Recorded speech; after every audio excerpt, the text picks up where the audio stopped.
یا رسول اللہ یا حبیب اللہ.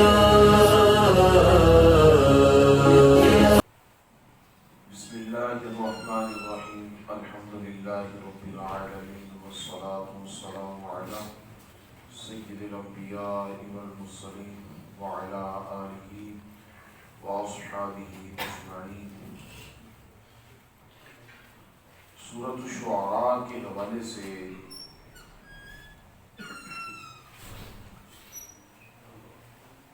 حضرت سیدنا موسیٰ کلیم اللہ علیہ السلام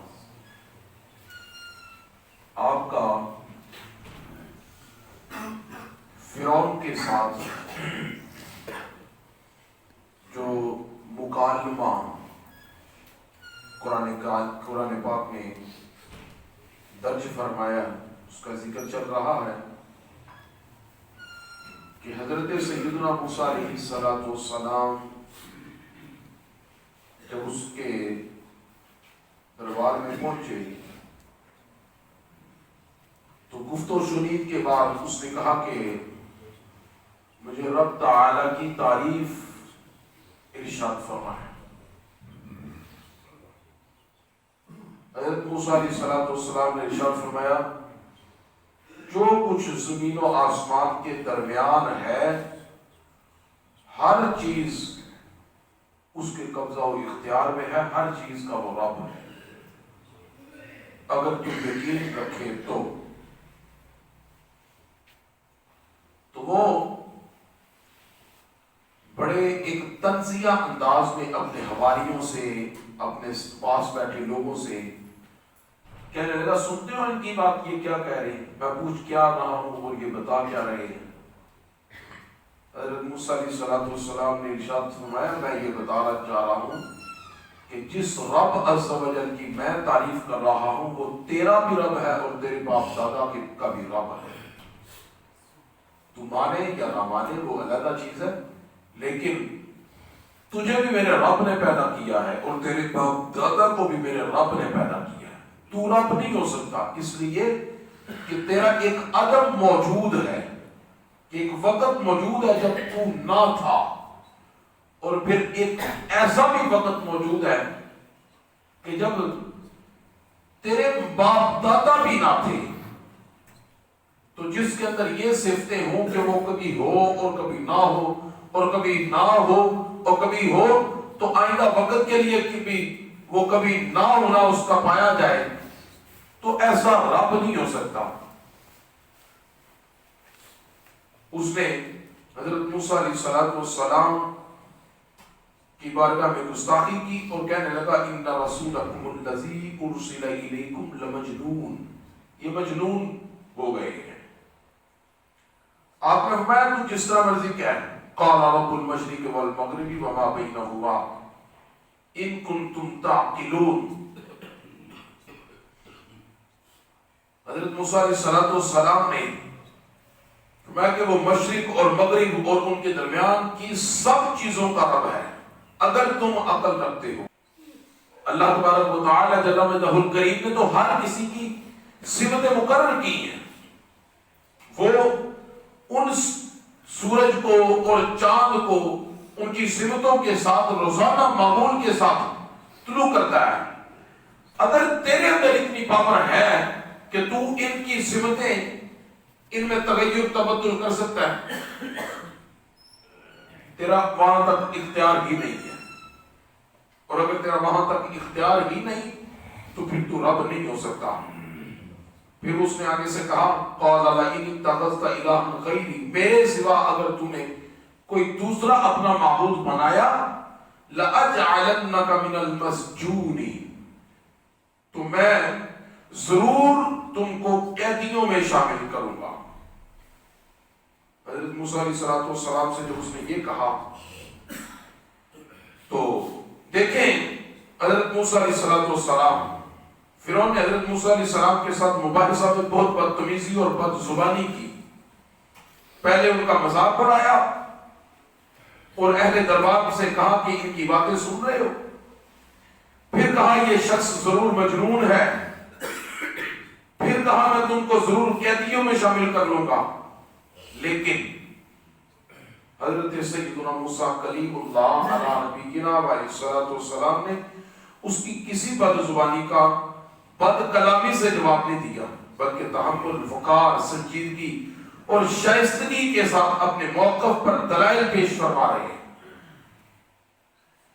فرعون نے یہ دھمکی دی میں تم کو ضرور قیدیوں میں شامل کر لوں گا، اور یہ نہیں کہا کہ میں تم کو ضرور قید کر لوں گا.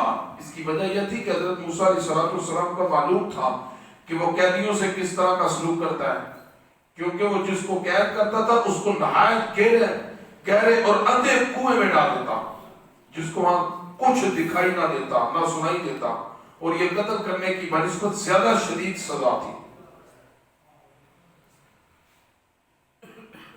قال اولو جئتک بشیء مبین، موسیٰ علیہ السلام نے کہا خواہ میں تمہارے پاس کوئی روشن چیز بھی لے آؤں. قال فأت به ان كنت من الصادقین، فرعون نے کہا اگر تم سچے ہو تو وہ چیز لے آؤ. فألقى عصاه فإذا هي ثعبان مبین، حضرت موسیٰ علیہ السلام نے اپنا عصا ڈال دیا تو وہ یکا یک کھلا اژدہا بن گیا. وَنَزَعَ يَدَهُ فَإِذَا هِيَ بَيْضَاءُ لِلنَّاظِرِينَ، اور انہوں نے اپنا ہاتھ نکالا تو وہ اچانک دیکھنے والوں کے لیے چمکتا ہوا بن گیا. یہ دو معجزے حضرت موسیٰ علیہ السلام نے وہاں پہ فرعون کے سامنے پیش کیے. حضرت موسیٰ علیہ السلام کے ہاتھ میں جو عصا تھا، یہ عصا جو تھا یہ حضرت موسیٰ علیہ السلام کو آپ کے سسر حضرت شعیب علیہ السلام سے ملا تھا، اور حضرت شعیب علیہ السلام کو یہ اژدہا آپ کے پیچھے آباء و اجداد سے، نبیوں اور رسولوں سے چلتا ہوا یہ آ رہا تھا. جب حضرت موسیٰ علیہ السلام کو یہ ملا تو حضرت موسیٰ علیہ السلام نے حضرت شعیب علیہ السلام سے پوچھا تھا یہ کیا ہے؟ آپ نے فرمایا کہ یہ آپ اپنے پاس رکھیں، انشاءاللہ تعالی اس کا کمال آپ کو پتہ چلے گا. اللہ تعالیٰ نے جب آپ سے پوچھا کہ آپ کے ہاتھ میں کیا ہے تو آپ نے عرض کی ہی عصا، یہ عصا ہے، اتوکل الیہا واحش بہا علی غنمی ولی فیہا معارب اخری. حضرت موسیٰ علیہ السلام نے فرمایا مولا کریم یہ عصا ہے، یہ فقط عصا نہیں ہے، جب میں لیٹتا ہوں تو اسے تکیہ بنا لیتا ہوں، اور اپنی بکریوں کے لیے، جانوروں کے لیے اگر میں نے کچھ چارہ وغیرہ اکٹھا کرتا ہوں اس کے ذریعے میں پتے چھاڑ کر ان کو کھلا دیتا ہوں، اور جب چاہوں اس سے جیسے مرضی کام لے لیتا ہوں. آج اس عصا کو جب ضرورت پڑی حضرت سیدنا موسیٰ علیہ السلام نے اس عصا کو زمین پر پھینکا، وہ بہت بڑا اژدہا بن گیا. اتنا بڑا اژدہا بنا کہ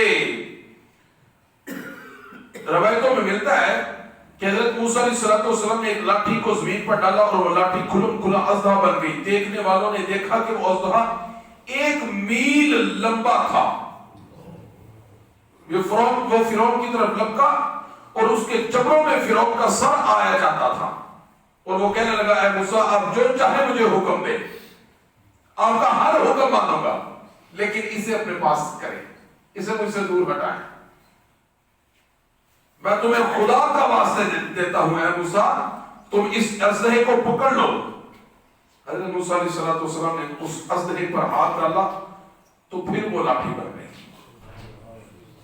اس کے بعد حضرت موسیٰ علیہ السلام نے اپنا ہاتھ مبارک اس طرح اپنے بغل میں لیا، اور جب باہر نکالا تو وہ سورج سے زیادہ روشن چمکتا ہوا نورانی ہاتھ تھا.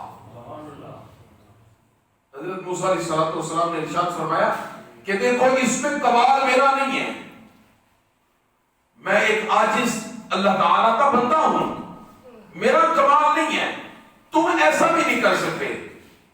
میں تم سے بڑھ کر کمال دکھا رہا ہوں، مگر کمال دکھانے کے باوجود میں یہ نہیں کہتا کہ میں رب ہوں، تیرے اندر تو یہ کمال بھی نہیں ہے، اور تو کہتا ہے کہ میں رب ہوں، میرے اندر کمال موجود ہے، اس کمال سے دیگر میرے سامنے موجود سارے حاضرین جو ہے وہ عاجز آ گئے ہیں، اور حق یہ بنتا ہے کہ میں کہوں کہ میں ایسے ہوں، میں ویسے ہوں، لیکن نہیں، میں کہتا ہوں کہ یہ میرے رب عز و جل کا فضل ہے مجھ پر۔ لہذا اگر رب عز و جل کا مجھ پر فضل ہے، خداوند قدوس کی مجھ پر اپنی عنایت ہے، تو تجھے ماننا چاہیے کہ یہ کمال میرا نہیں میرے رب کا ہے، تو پھر کوئی ایسی ذات ہے جو اپنے بندوں کو اور اپنے مقربین کو لیڈ کر رہی ہے۔ حضرت سیدنا موسیٰ علیہ السلام کی ان معجزات کو دیکھ کر حق تو یہ بنتا تھا کہ فرعون فوراً سے اپنا سر جھکاتا اور حضرت موسیٰ علیہ السلام کے متبعین میں سے، اتباع کرنے والوں میں سے ہو جاتا، مگر آگے آیات میں آپ کو تذکرہ ملے گا کہ اس نے مزید جادوگر حضرت موسیٰ علیہ السلام کو جادوگر ریکمنڈ کر کے تو جادوگر مزید بلوانے کی کوشش کی اور حضرت موسیٰ علیہ السلام کے ساتھ مزید مقابلہ بازی کی کوشش کی۔ آگے آیات میں ان کا تذکرہ ملے گا۔ اللہ تعالی ہمیں اپنے حبیب علیہ السلام کے صدقے ہمیشہ اہل حق کے ساتھ کھڑے رہنے کی توفیق نصیب فرمائے۔